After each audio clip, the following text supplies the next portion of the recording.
Hello there.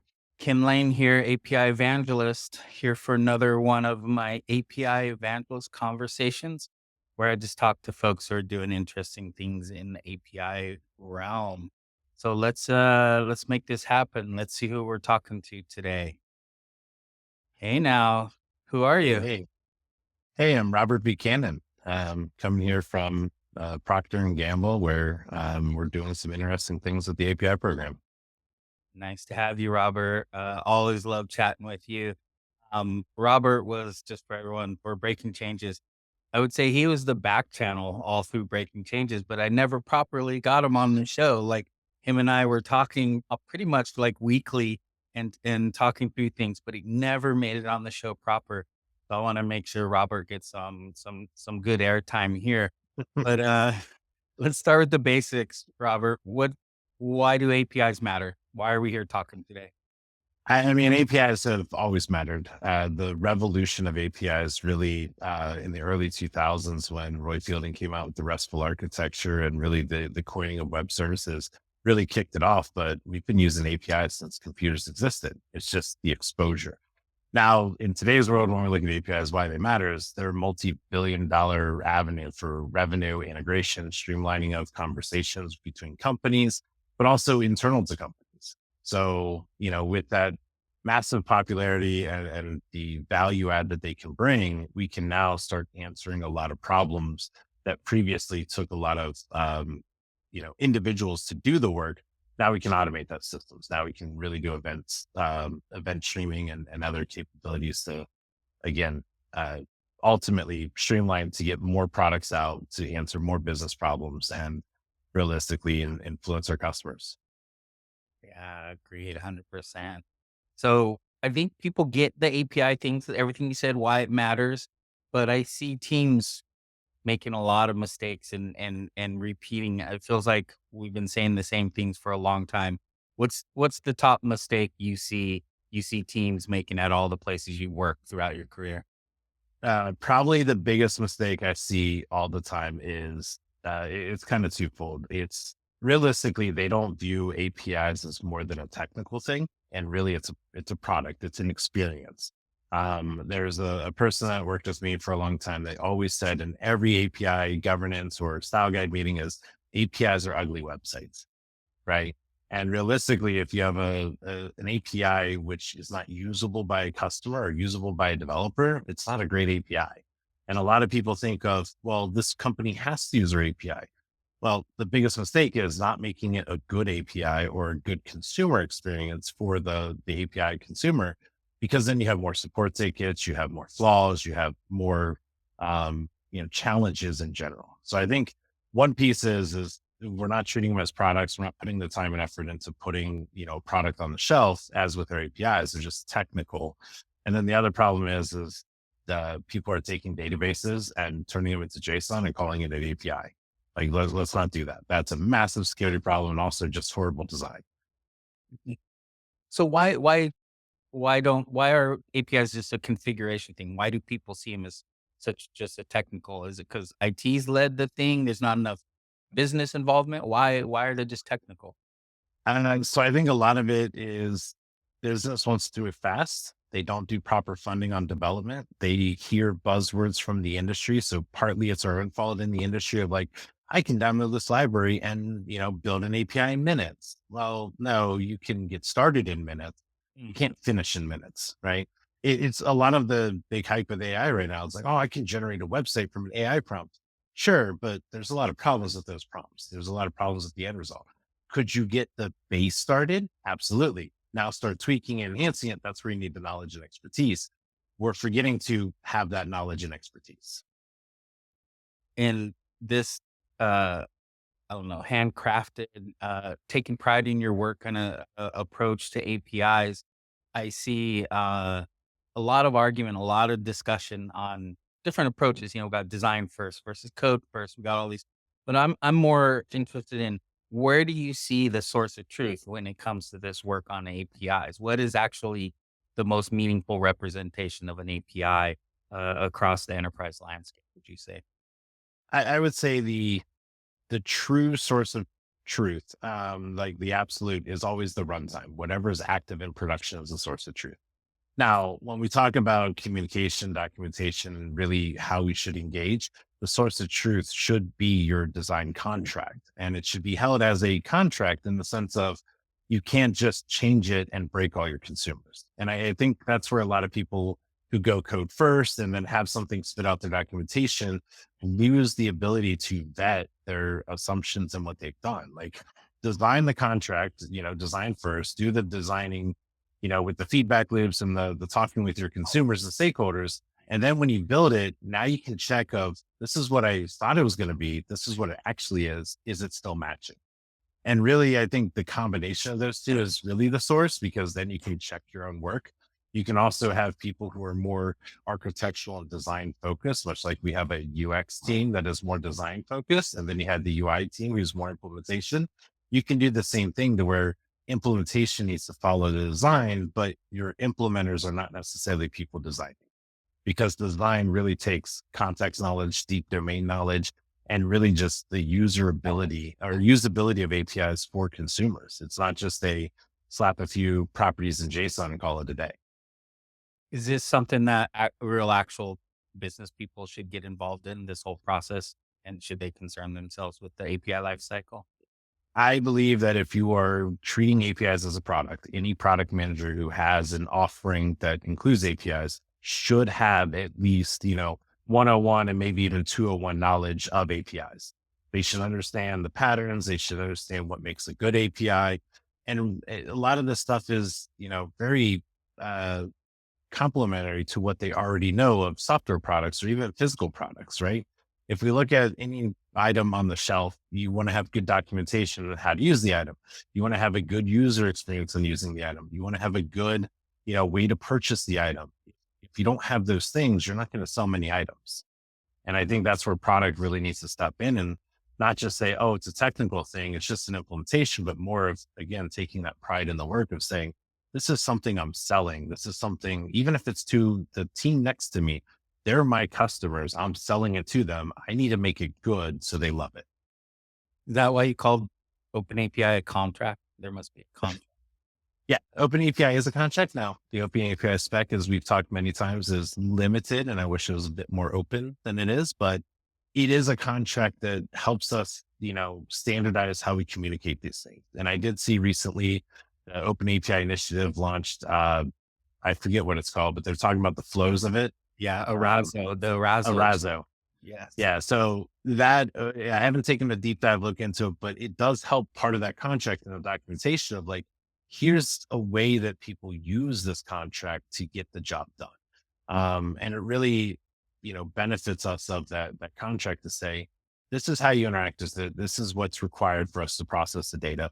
But ultimately, you need to decide how you're going to use it as a consumer. We're just here to help you use it. Right. Yeah.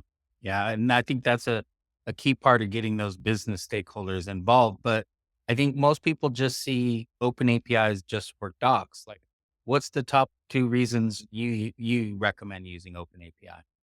I do feel that the open API tooling is in the general public or the industry is limited, and we have not done a good job of investing in that tooling. I think what it could offer the potential if we changed a bit of the open API specification to be open to, new custom HTTP verbs, or even finding a way to bridge the gap between, synchronous and asynchronous APIs into a similar spec or into that fashion. I think ultimately what it could drive is a lot of ways that we can build implementation tools to even generate some of the code in a more profound or robust way. I know there's currently generators and there's people that have done specs or tools to generate from Open API spec, but it's not something a company can quickly pick up, conform to their core engineering principles or their core engineering libraries and whatnot. They have to restart the whole process over and over again. I think the tooling in general, if we had open API, more teams funding it or more companies really attaching to it, we could have a lot more tooling to, really kick people off in the right direction sooner than later. The biggest reason why I like it as a specification is it's one of the more popular ones. Raml really didn't take off. Smithy's kind of good, but kind of out there as well from Amazon. But we can use it as a talking point in conversations, right? And like any contract, you need people to review it, you need people to read it, you need people to understand it. And it's at least a way to get it in front of folks, either in a configuration file as a source of truth in a GitHub, or by rendering it with a tool like Swagger UI or Redoc or Rapidoc. So it's a conversational piece to get the feedback loop started. Yeah, it's critical for that from a technical and engineering perspective, but also that product. And I think that that bridge building between them is key. But I want to dive in on a specific thing because we've talked about this many times before. And I was pushing at Postman to get what you wanted when I worked there. But custom TTP method. Wait, there's just get, post, and put, and occasionally patch and delete. Like, what are you talking about? Yeah, so I think that's a miss in the industry. And the reason why is because we talk about, and I'm going to, hopefully I don't get flack for voice fielding, but my understanding of RESTful and whatnot is we should be able to define HTTP methods so that our actions are communicated in the methods, the verbs of what we're trying to do are communicated in the HTTP methods, but not necessarily in our payload structures or in the URL. So a lot of times I see people, get caught up in the conundrum of if they're trying to build an API to where they process orders, they're like, well, how do I cancel an order? Well, it could be a post and you take an event to cancel an order.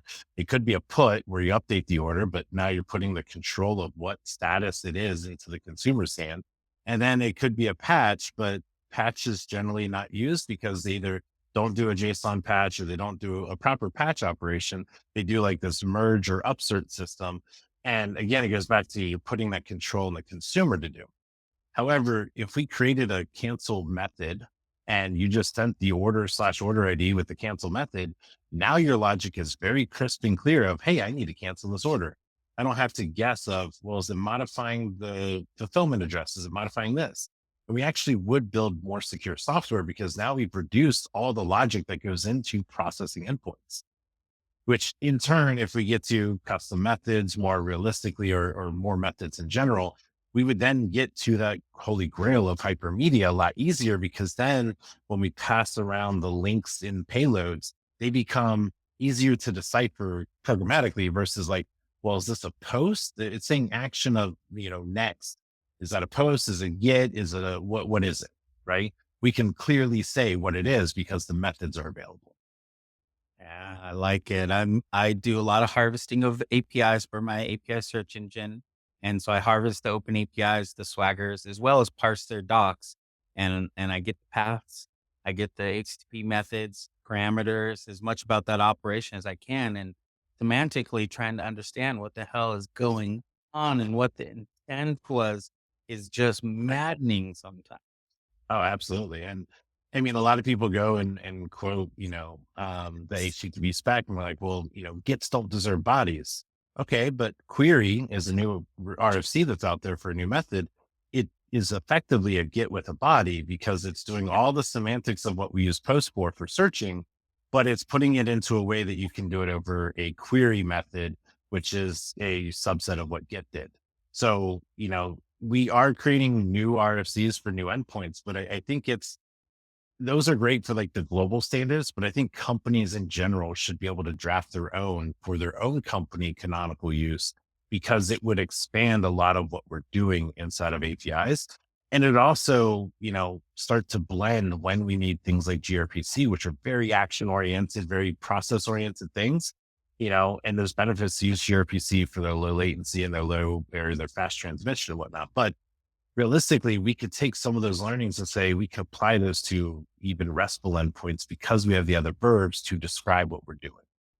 I think it's a miss in the industry. And sadly, changing open API spec isn't enough because a lot of the vendors, like the CDNs out there, the gateways out there, they restrict you. In fact, I submitted an issue to the Zig programming language because their first implementation of an HTTP server at the core language only supported certain verbs.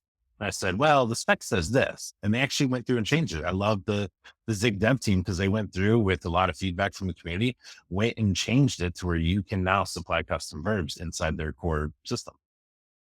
Well, we may have to have you back and talk about this because You mentioned the multi-protocol switching. You know me, and I've done a lot of work with async API, gRPC, different things, and that kind of shifting gears. But also AI, I'm really diving into JSON LD and ALPS and other semantics as far as a layer around individual open APIs, like one operation type open APIs. How do you have a conversation with a series of API calls defined by open API? What are those nouns and verbs? And Yep. so I think we're going to have to dive into this. But I have 2 questions, one a little darker, and then we'll get lighter, before Okay. I let you go. What worries you the most about the future for future generations in what we're building and what we're doing right now?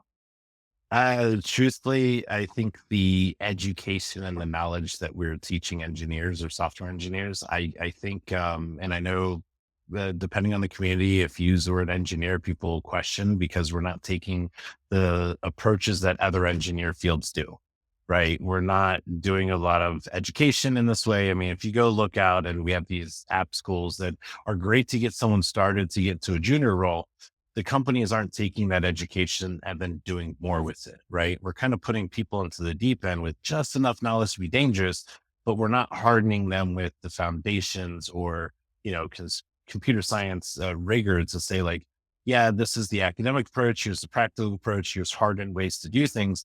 And more people are coming out with, allure to tools like a lot of the GraphQL hype is I can take my database and make an API in like 3 clicks because they don't know all the things they don't know. And it's a failure on the IT industry of education. Like it's almost as if, and I hate certifications because it's usually book knowledge versus practical knowledge, but it's almost like companies should have a way to do continuous education with their engineers as a requirement for them to be safe and to be knowledgeable. But I do think the education and the way that we, hype everything up as quick and easy is our downfall. It's going to make it to where we lose a lot of that lower level language, lower level thought process, and really solving real problems versus solving semantic sugar problems. Yeah, well, I know firsthand VCs won't let you invest in too much in education when it comes to your startup, so they cut it off there, and there's a lot of other problems. Now, one more positive side, what keeps you going? What keeps you coming back every day to the API realm and doing what you do? Funny enough, it's the reverse of the problem. Is I like teaching, I like mentoring, I like telling people experiences and collaborating with them. It's honestly why, even after doing this is now my second API program at 2 different employers, I'm still going to be involved in the space and continue doing it. I'm taking more of a security approach this time because it's a big threat vector out there. But really, it's if I teach people to build better APIs, more secure APIs, that threat vector becomes more manageable, right? So much as I feel the industry is failing on the education side, where we have too much light level education, I'm trying to instill a lot of lower level education within the people I talk to and really share with them experiences to build better systems. So critical, so important. Always a pleasure. Thanks for coming by, Robert. Absolutely. Anytime, man. All right. Definitely going to have him come back and talk more about the semantics at the HTTP method layer. The education piece is huge. I definitely support him on that. But anyways, till next time, everyone. Thanks for coming by.